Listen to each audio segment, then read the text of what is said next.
on January 6th. It wasn't as the media described it. It was not an insurrection. And many of the people were encouraged to go in by FBI informants. Well, hang on. And also by let's not get too far ahead of ourselves here. The truth is that thousands of people descended on the Capitol as a howling, aggressive, and it turned out very violent, in some cases, mob. People were killed that day, and they broke into the US Capitol, the absolute epicenter of American democracy, and they did it to thwart democracy. You know what they say about a broken clock, because Piers Morgan made a surprising amount of sense with his interview with Kari Lake about January 6th. And I just have to say, I love that they juxtaposed her downplaying the violence that happened with the actual videos of January 6th. It just goes so far to prove his point and undermine hers. But when Morgan pressed Kari Lake on why Republicans couldn't produce a single piece of credible evidence, or really any attempted evidence at all to show the election had been stolen from Donald Trump, her response was to say he just hasn't seen that evidence because he's British. And if you think I'm joking, watch for yourself. And you're saying there's no evidence, Piers, but there really is a mountain of evidence, and more of it's coming out. We're looking at what happened in Michigan as more information comes out about completely phony voter registration. We watched as they pulled ballots from underneath tables after they kicked the poll observers Kari, there are lots of these stories swirling around, but every single time it's gone before people whose job it is to say whether this has actually happened, there's no evidence. I keep saying this to Donald Trump. I don't know why he keeps flogging the dead horse of a stolen election. Well, I'll tell when actually what he wants to be doing is trying to persuade people that he should be elected again. Give us something for the country to feel positive about. And he is doing that. And he is doing that, but the evidence is coming out, and I know it's probably not being played in the UK, but it is coming out every day. More and more evidence is coming out about how bad 2020 was. The polls are showing that the majority of Americans now believe that the 2020 election was wrought with fraud. No, and they so don't. The polls are changing. People don't. And he's right, because after I watched this, I scoured the internet to find a single poll, even from like a far right publication, showing that more than half of Americans believe the election was stolen for Donald Trump. And even right-wing organizations couldn't produce a poll that backed up the claim that Kari Lake is making. I did, however, find this headline from this article. Almost a third of Americans still believe the 2020 election result was fraudulent, which I don't know where Kari Lake took her math classes. A third is not a majority. That being said, it's still far too many people that believe this massive lie. But I will say, Piers Morgan did do something that conservatives in American media, I guess, are just too cowardly to do. He called the grift out for what it is. Take a look. The majority of Americans in every poll I've seen do not believe that the election was stolen. You know why? Because it wasn't stolen. I'm looking at polls. I'm looking at polls, and I follow election integrity because it is near and dear to my heart. And all I want is for every American.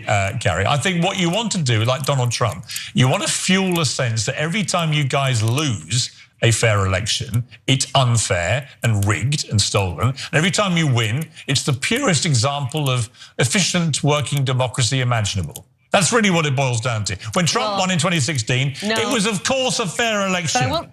Suddenly when he lost, it's unfair. Now, Cenk, I am by far no fan of Piers Morgan, but I really enjoyed watching this. Yeah, 100%. So I see so many things in just that short interview. So first of all, that's the difference between a European and an American right-winger. The European right-winger is still right-wing and drives us crazy on many other issues, but has not lost their minds and is still attached to the fact-based world. And then we could have wild disagreements within that fact-based world as long as we're not ignorant, not denying reality, etc. right? Whereas the American right-winger these days, I mean, look, Kari Lake, let's be honest, she looks lobotomized. She like, I have read many polls and they all say we won. And why does a third of the country think that Trump won? Because people like Kari Lake lie to them as a matter of course. So the Republican Party in this country is totally illegitimate. And even when right-wingers in the rest of the world, well, I shouldn't say the rest of the world, I should say in Europe, look at our right wing, they go, what are are those things? They think our right wing has lost its mind, even though they're on the same side of the ideological spectrum, because it's lie after lie. It's a lie factory. It's not a disagreement. It's not a disagreement. They're just flat out lying and they know it. So for example, Kari Lake, in the midst of the longer interview, said that 44% of Democrats believe that the election was stolen from Trump. Not anywhere, not within planets of true, right? But who cares? They don't care about objective reality 1%. So that's a giant difference. Second giant difference is that Europeans, especially the British, are used to real interviews. That's why Piers Morgan, whether we agree with him or disagree with him, is often challenges his guests and is combative.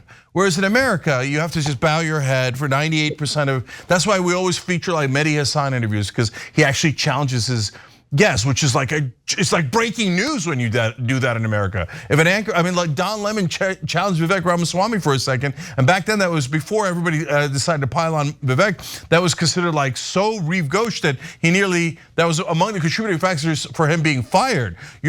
Like in America, reporters are trained. No, you kiss the ass of politicians, no matter how insane they are, right? So that clip was telling in 1,000 ways, but I have more to say about my changing opinion on people like Piers Morgan. But I want to say that for a second. Nina, what'd you think?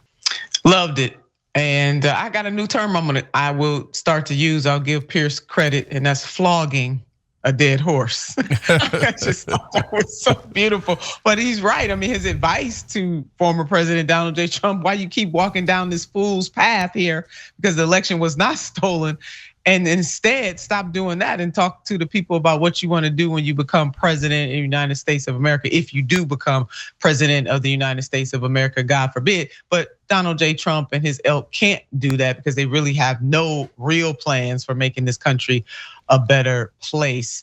Piers did that thing, and if I never watch another interview of his, I will forever remember this one, how he challenged her with the facts.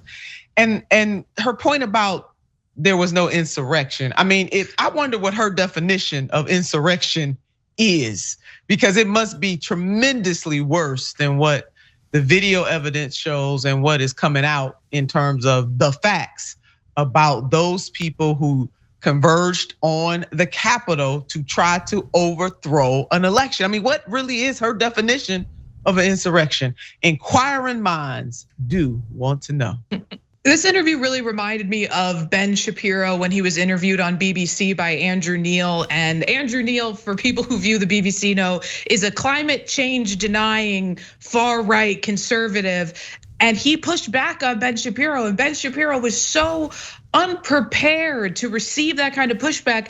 He called him a radical socialist. I mean, it is crazy the difference between how members of the American media treat their guests versus members of the British media. Even when they're faced with a guest who has the same politics as them or is on their same side of the political aisle, they will still present the counter argument and push back with facts. They'll prepare for their interviews in a way that American politicians, American political commentators just seem so utterly unprepared for. Yeah, and I wanted to say about Piers Morgan, and I'll include two other people in this general category, Bill Maher and Joe Rogan. I got so frustrated with them that I wrote them off a while back. I'm now peeling that back, okay? And so here's what I mean by that. It's not that I look at that Piers Morgan interview and say he did such a great job, I now agree with all of his opinions. Of course not, right? And Rogan and Bill Maher drive me nuts. But my point is, we should fight them on the things that we disagree with them on, without saying that's it. Piers Morgan shouldn't be on TV. I mean, I never said any of this. I'm against cancel culture in the first place, but still, I felt like I was done with Rogan and done with Bill Maher because they were being so unreasonable. And I'm now saying, look, I'm not done with them. I'll just fight them on the things I disagree with, and I'll agree with them on the things that I agree with. And that's why we shouldn't just get rid of everyone that doesn't agree with us. So here's a great, brilliant moment by Piers Morgan, a guy I generally disagree with, and that's why you need diversity of opinion. So it was refreshing to see, and I wish that people in American media, no matter where they are on the ideological spectrum, would understand that if you're in the press, you're supposed to hold the people in power accountable. You're supposed to challenge them.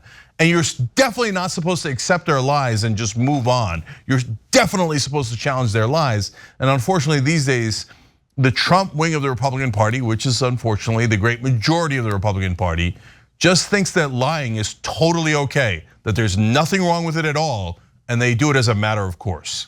Yeah, that's exactly right. Don't believe your lying eyes, your lying ears. Don't believe any of that. Just believe what we are saying.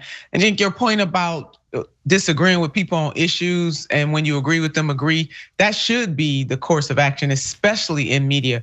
But far too many of our folks here are too afraid that they won't get invited to the Christmas party. I mean, this is what this boils down to. And it is sometimes an honest concern, not so much the Christmas party. I mean, I'm being cute there when I say that, halfway cute. But it's also about you won't get access to this person again. You know, there are people who call you up and ask you, why were you so hard on them? Why did you come at them like that? I mean, that really is the environment that we are in, where politicians in America are seen as rock stars, and you don't rock the boat with rock stars. You treat them as such, you coddle them, you don't ruffle any feathers, and that's it. And it really is a shame. It does a disservice to the American people and to people around the world who will view a lot of these interviews.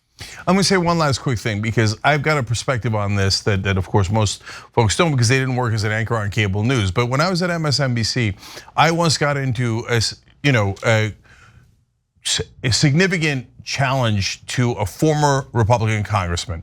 He was talking about a program to cut Social Security, and I pushed back aggressively against it. Now, there was nothing crazy that happened on air, and he was on satellite. I mean, there was nothing that went wrong other than me semi-loudly challenging him, okay?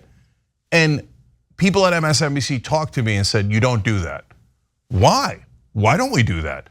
I mean, here's a guy on the other side, a Republican, looking to cut Social Security, the most cherished program in American history, and I'm not allowed to push back against them on MSNBC? And yes, that's the notes they give you, because in American media, it's assumed that if someone is in power, you must bow your head and never challenge them. That's why our media has completely fallen apart, and that's part of the reason why right-wing media lies with impunity and gets away with it, because it's turned into a fact-free zone everywhere. Because it's not just the right-wing media lying to you, it's also the establishment media saying, we're also gonna lie to you to protect the people in power.